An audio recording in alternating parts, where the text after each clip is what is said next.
రేపల్లి పట్టణంలో ఈ కాలంలో ఏర్పడిన పిఎంఏవై ఎన్టీఆర్ నగర్ ఏదైతే ఉందో ఈ ఎన్టీఆర్ నగర్ అభివృద్ధి కమిటీ పాత జగన్ కాలనీ సమావేశం ఇక్కడ దేవుడి చెట్టు దగ్గర నిర్వహించడం జరిగింది. ఈ కాలనీ ఈ ప్రాంతంలో ఉన్న సమస్యల మీద చర్చించడం జరిగింది. గతంలో అనేక డిమాండ్స్ మీద ఇక్కడ ఉంటే మున్సిపల్ అధికారులు అట్లనే జిల్లా కలెక్టర్ గారు ఆర్డీఓ గారి దృష్టికి తీసుకెళ్లడం జరిగింది. ఆ సమస్యలు కొన్ని పరిష్కారం అయినాయి, కొన్ని యథాతథం కొనసాగుతూ ఉన్నాయి. మనం గతంలో ఇక్కడ కాలనీలో ఉన్నటువంటి వాళ్ళందరికీ డోర్ నెంబర్లు ఇవ్వాలి అనేటువంటిది గతంలో చెప్పడం జరిగింది. అట్లా ఇంటింటికి నీటి కుళాయి ఇవ్వాలని చెప్పాం. దాదాపు ఏడాది కాలం నుంచి అనేక పిటిషన్లు పెట్టినప్పటికీ ప్రభుత్వం వైపు నుంచి డోర్ నెంబర్లు ఇవ్వడానికి కానీ మంచినీళ్ళు ఏర్పాటు చేయడం కోసం కానీ సమగ్రమైన ప్రణాళిక రూపొందించట్లేదు. ఈ కాలంలో గౌరవ మంత్రి గారి దగ్గర రోడ్లకు సంబంధించిన సమస్యను తీసుకెళ్ళినప్పుడు ప్రధానమైన రోడ్లు ఏవైతే ఈ రోడ్లు ఏర్పాటు చేస్తామనేటువంటి గౌరవ మంత్రి గారు స్పందించారు. ఆ రకమైనటువంటి దానికోసం ప్రణాళిక రూపొందిస్తామని చెప్పారు.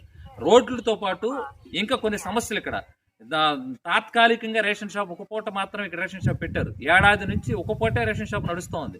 పేదలందరికీ ఉండాలంటే కొత్త రేషన్ షాపు 2 పూటలకు నడిచేలాగా ఇవ్వాలి. అట్లానే ఇతర సమస్యలు అనేక సమస్యలు ఉన్నాయి. నిన్ననే ఇక్కడ ఒక మోటార్ కాలిపోయింది. సుమారు ఆ మోటార్ మీద ఆధారపడినటువంటి 100 కుటుంబాలకి తాగటానికి మంచినీళ్ళు లేని పరిస్థితి ఈరోజు నెట్టబడ్డారు. వేసవి కాలంలో మంచినీళ్ళు అయితే ప్రజలు తీవ్రమైన ఇబ్బందులు పడతారు. ఓ పక్కనే జిల్లా మేజిస్ట్రేట్, జిల్లా కలెక్టర్ గారే వేసవిలో ప్రతి కుటుంబానికి మంచినీళ్ళు అందించడం కోసం జిల్లా యంత్రాంగం పూనుకోవాలని చెప్తా ఉన్నారు. అందుకని ఈ సమస్యలన్నీ ఉన్నాయి. ఈ సమస్యల మీద రేపు ఎల్లుండిలో ఇక్కడ ఉన్నట్టు మున్సిపల్ అధికారులను కలవటము, ఆ తర్వాత ప్రజాప్రతినిధులు అట్లనే ఎవరైతే అధికార యంత్రాంగం ఉన్నారో వాళ్ళు స్పందించేంత వరకు కూడా మరో పోరాటం చేయడం కోసం ఆ కాలనీ అభివృద్ధి కమిటీకి ఒక కార్యాచరణ ప్లాన్ చేయడం జరిగింది. ఈరోజు పేదల నివాసం ఉన్నటువంటి చోట అధికార యంత్రాంగం వాళ్ళ సమస్యలు పరిష్కారం చేయడం కోసం చొరవ చేయాలి. ఈ కాలనీకి సంబంధించిన దగ్గర దాదాపు 1000 కుటుంబాల పైచీలకు నివాసం ఉంటున్నారు. ఇక్కడ గతంలో ఒక అంగన్వాడీ కేంద్రం, అట్లానే పేదలకు వైద్యం అందించడం కోసం అర్బన్ హెల్త్ సెంటర్, అట్లానే ఇతర సదుపాయాలు ఇవన్నీ కల్పించాలని కోరినప్పటికీ వాటికి సమగ్ర ప్రణాళిక రూపొందించట్లేదు. అందుకని మరో దప్ప అట్లానే ఇప్పుడు రేపల్లె మున్సిపాలిటీకి సంబంధించి లేదు బాపట్ల జిల్లాకు సంబంధించిన మున్సిపల్ పట్టణాల్లో వార్డుల విభజనకు సంబంధించి ఈ నెల 17వ తారీఖు ప్రక్రియ పూర్తి చేయాలనే పద్ధతిలో కొన్ని ప్రకటనలు వచ్చినాయి గతంలో.